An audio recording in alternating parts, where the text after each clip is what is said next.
During this episode, we are thrilled to welcome Dr. Ruchi Thanawala, thoracic surgeon and co-founder of Firefly Lab. While together, Dr. Thanawala shares her journey of becoming an entrepreneur after pursuing a career in surgery and how Firefly Lab's innovative medical acceleration learning platform is helping doctors, residents, and surgeons master their surgical procedures through timely, actionable, individualized feedback and learning curves. We also address the advances of AI to power educational platforms and the way surgeons are trained, the game-changing impact of edtech platforms for future surgeons, as well as advice for aspiring entrepreneurs looking to make a difference in the healthcare industry. Join us as Dr. Thanawala shares how she and the Firefly Lab team are accelerating medical and surgical mastery. Let's go.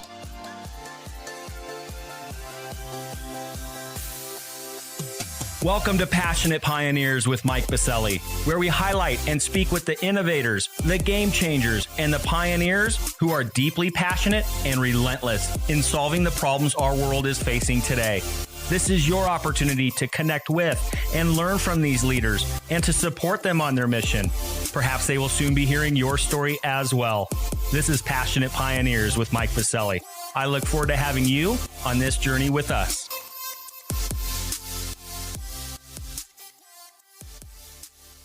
Hi, Dr. Thanawala. A warm welcome to our podcast today. Thank you so much for having me here. I'm excited to be here with you.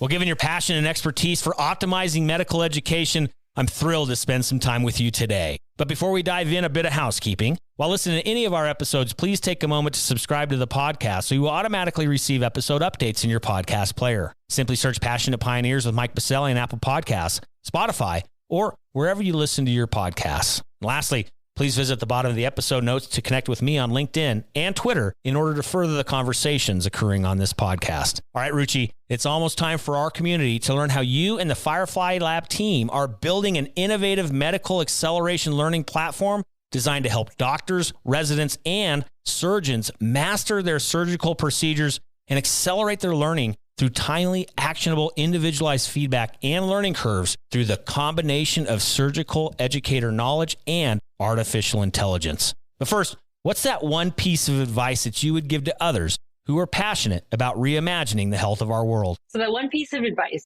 is to embrace and even enjoy failing. Because if you're failing, it means you're trying hard. You know, it's about time. We're about 200 and something episodes in, and you are actually the very first guest that has said that, and I absolutely love it.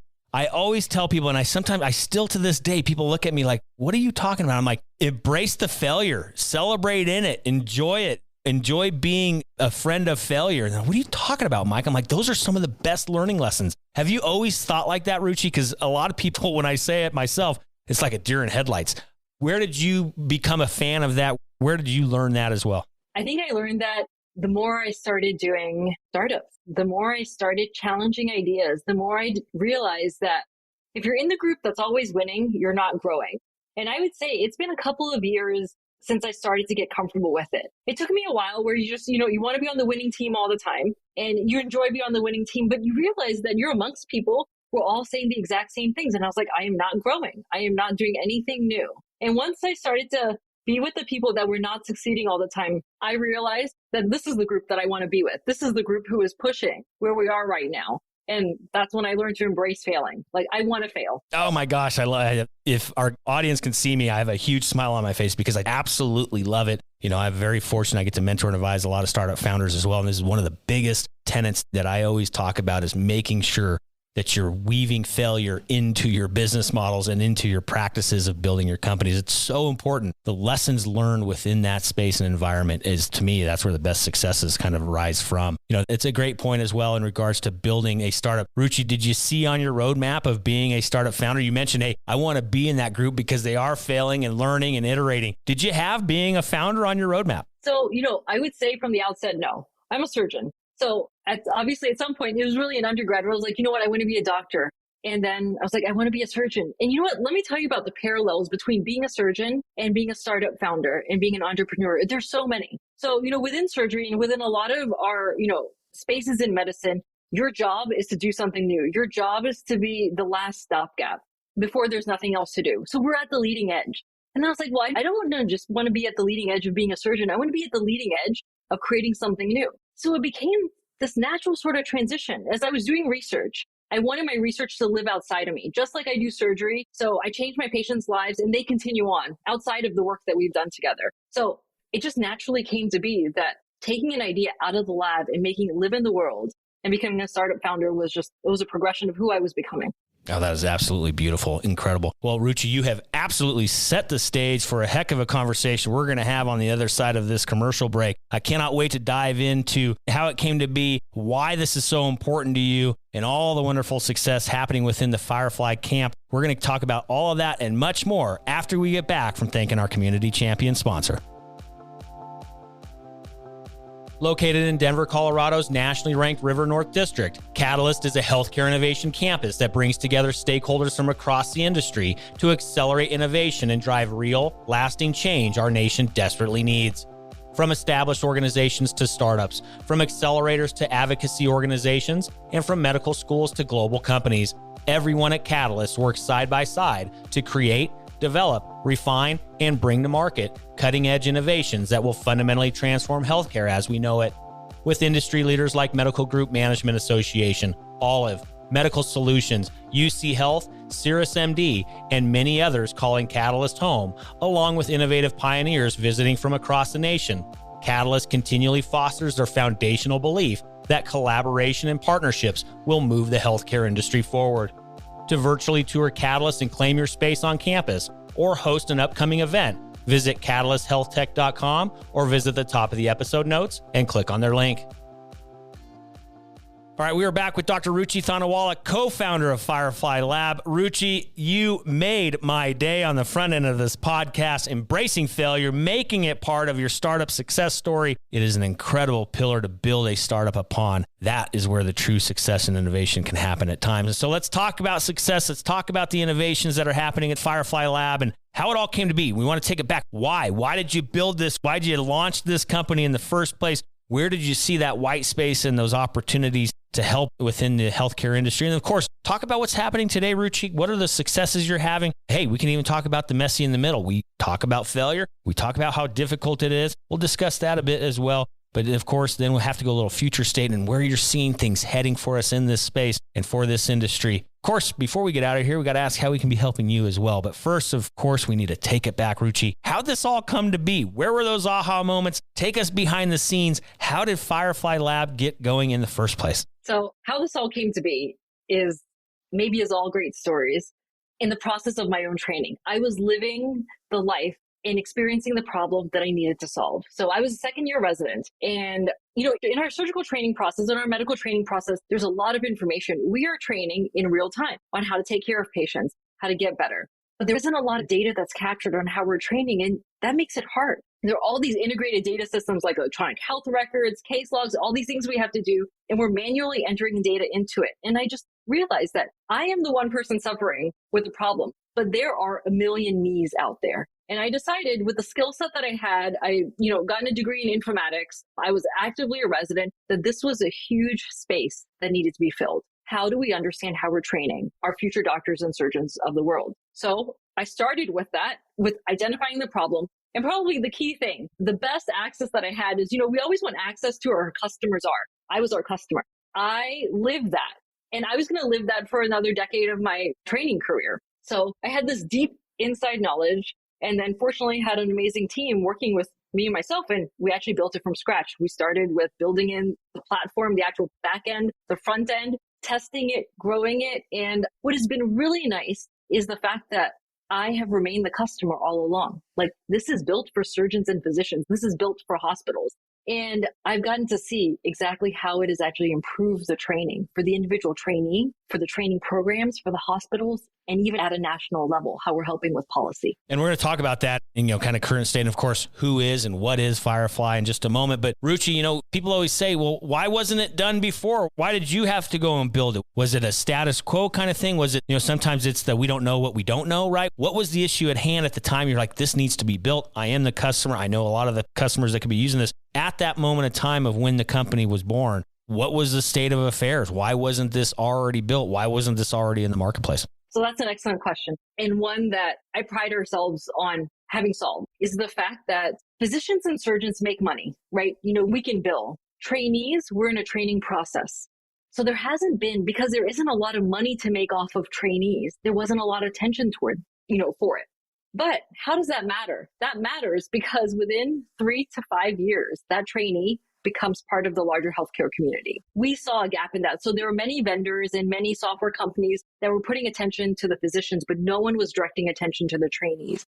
This entire cohort that was just like starved for resources and data to be put towards them. Additionally, the other gap was that no one was building an EHR system or a sort of platform that was just about education. Because unfortunately, education is not a big moneymaker in, our current environment, except that it matters. How well we are trained leads to how well we contribute to our greater community. And we decided to fill that in because we had the resources and we could, fund it. That we're like, we're going to fill in the gap. Nobody sees a method for it right now, but we live it and we can do it. So that's what we did. Well, let's talk about the living and the doing. Let's talk about where Firefly Lab is today and what is it? So, of course, I always love to ask founding entrepreneurs that elevator pitch. What is Firefly Lab from the co-founder? What is it? Firefly Lab is a platform that is learning about how we learn.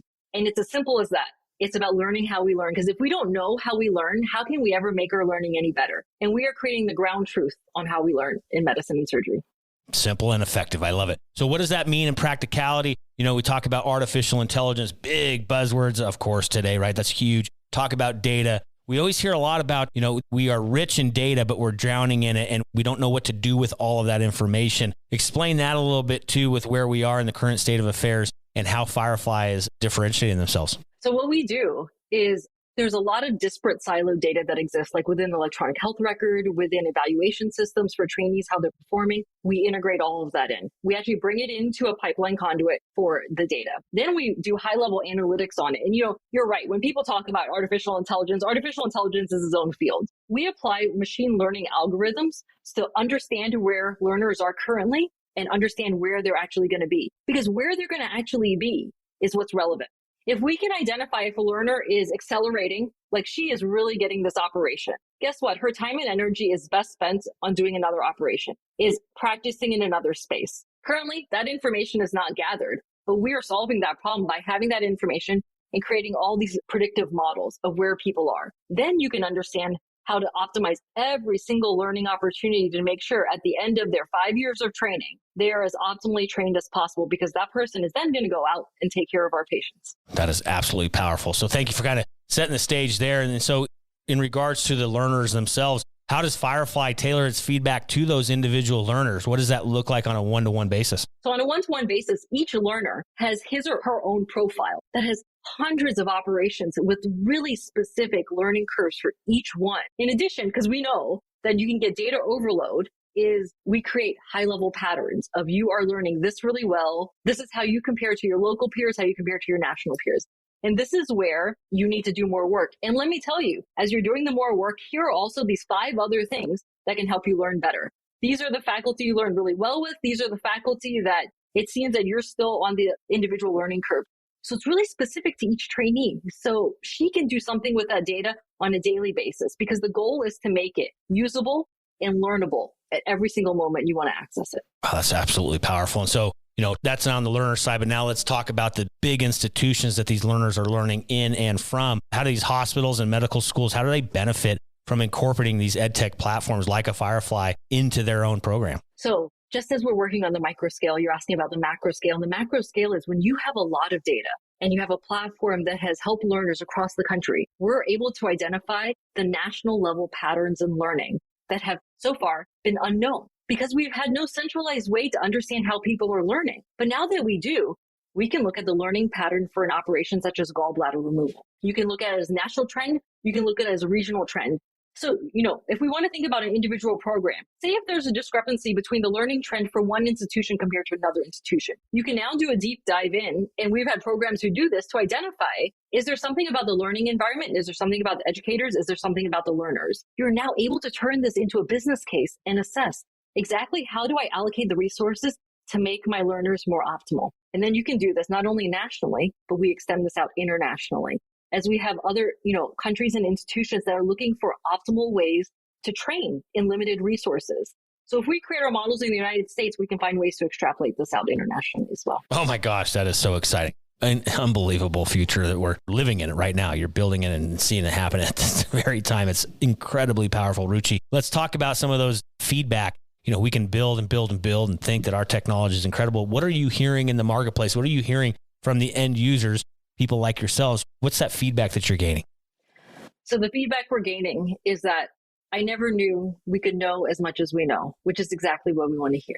So, and it's a natural progression. Like what we're doing is obvious, it's commonsensical, which I think is the beauty in it. And people are saying, I didn't know that we could know this. Essentially, if you just put the data together, I didn't know that we could understand how people are learning in these various ways. I didn't know we could predict who is going to be a learner at which stage and how well they're going to be doing. And we hear that from the individual learners, but we hear that from the programs. And then we hear that as we present, because I do research off of this. And it brings me a lot of joy for the fact that just as I was the learner, we are solving the pain point for the individual people, because that's actually why we built it. We built it for those residents that the economy and the community and, the big companies that are not worth spending the money on. They are finding value. And then on top of that, we've built it all the way up to provide value for everyone else. So what does that, let's talk about a little bit of the business side of it. What does that look like in regards to what are the business terms? I mean, who's signing up for this? What's the financial model around this? How does this turn into a business that is sustainable? Yeah. So we have an education arm, and then we have more of a commercial arm. So in the education arm, the goal is to really help the learners. And what we're doing is that, so programs sign up, individual training programs, whole hospitals sign up. There's some larger organizations that are, surgical societies and stuff. There are various levels. We have individual learners that will just say, if their program hasn't really heard about us, the individual learner will reach out to us and, we can subscribe to them also, or they can subscribe to us. So there's a lot of flexibility because we really believe in the mission. So the business model is that we have to find a way to serve that educational mission. And we reach out to people and have people reach out to us at all different levels. We can start from the individual, we can go all the way up to the big societies. Oh, that's so exciting. And then, so let's talk a little future state as well. We'll pull the crystal ball off the shelf. This is a rapidly changing environment, something that I think has been ripe for innovation and disruption, all in very good ways.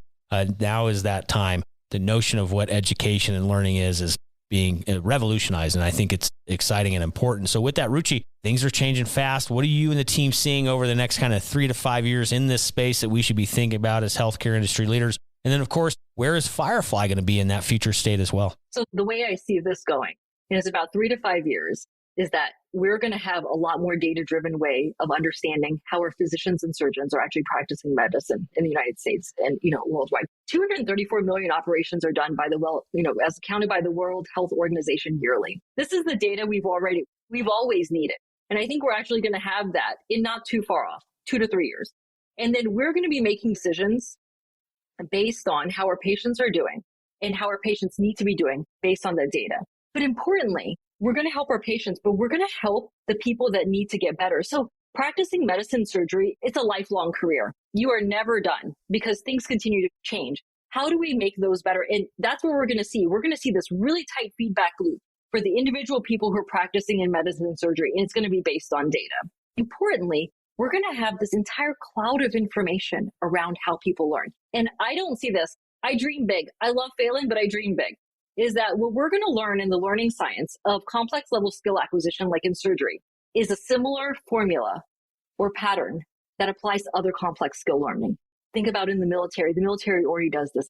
Pilots, there's so many complex skills. And I think we are learning something that is probably very common and basic to how people learn in general. So future state, I see medicine and surgery, what we're doing with Firefly, being a model that we're going to be able to extrapolate out further. Yeah, I'm glad you brought that up because that was already kind of a question in the back of my head, and thinking and hearing you talk about Firefly. I'm like, this can apply to other complex environments, like you mentioned, like a fighter pilot or others, and that there's needs for that as well. So it's an exciting future. And, again, these things are coming at us. They're here. They're going to continue to revolutionize how we learn. I love how you mentioned these tight feedback loops. And, for Dr. Thanawala, when she's in her 60s and she's still practicing, she is still ripe for learning because, as well as I do, the tools that are in your hands as a surgeon are continuing to innovate and are continuing to, revolutionize. I mean, look at the Da Vinci and surgical robot, technology. That's just been a complete transformation, and that hasn't even been that long, right? So we're going to continue to see those innovations. So how does that then apply to the end surgeon and her and him being able to keep up with those types of technologies? It's an endless supply of education and learning and making those feedback loops even tighter and tighter. Absolutely love the future. This is stuff I get really excited about as well, Ruchi. This is phenomenal. We'll throw that crystal ball back on the shelf for now because it's an exciting future indeed. Let's talk about current state and where this incredibly passionate community that's rallied around the podcast, some of our nation's best in the industry tuning in. How can they be helping you? What's that one problem, need, or question that our community can be helping you with? So what your community can help us with is almost spreading the word in a way, is opening the eyes. The people that we're working with and the people that have heard about our work is in understanding how much we don't know. So, we create a solution and we have our customers, but sometimes in a way, you're really far ahead and people don't know because we lived in a state of not knowing for so long. Is letting people know that we can know. And the power is obvious once they know we can know. And I think it's that. It's letting everyone know that we do have a way to know how we're learning and we know how to make it better. And it's not far off. Like, it exists right now within what we've built. No, I agree. That's a theme that I hear on this podcast. A lot of the technologies, a lot of the innovations, they are there. But to be somewhat diplomatic, it's the industry writ large is, slow to change. And it seems at times that status quo reigns, unfortunately, but you're spot on.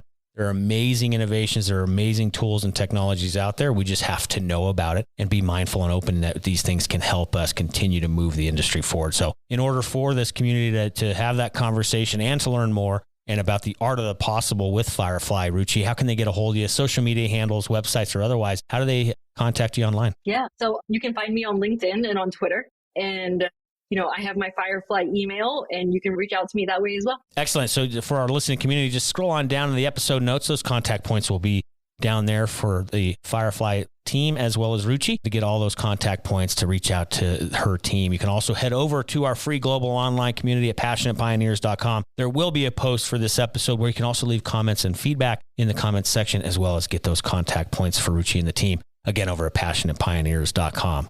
Well, Ruchi, we have one more piece for you before we let you go and let you continue to build the wonderful technologies and innovations happening within the Firefly camp. We have a fill in the blank for you. I'm a passionate pioneer because change is who we are. Yes, absolutely. Short and sweet, and I absolutely love it. Ruchi, thank you so much for being with us today. What an exciting current state that Firefly is in, and of course, where things are heading. The time is now. The art of the possible is ever real. I love what you guys are up to. Keep up the great work. But for now, Ruchi, thank you again for being with us today.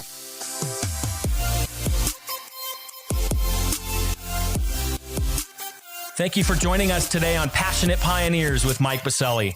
We'd love to hear your feedback about the podcast so we can continue to improve this community and to further support the pioneers being featured. Lastly, please take a moment to subscribe to the podcast and invite your friends and colleagues to join us. This is Passionate Pioneers with Mike Biselli. I look forward to having you back with us during our next episode.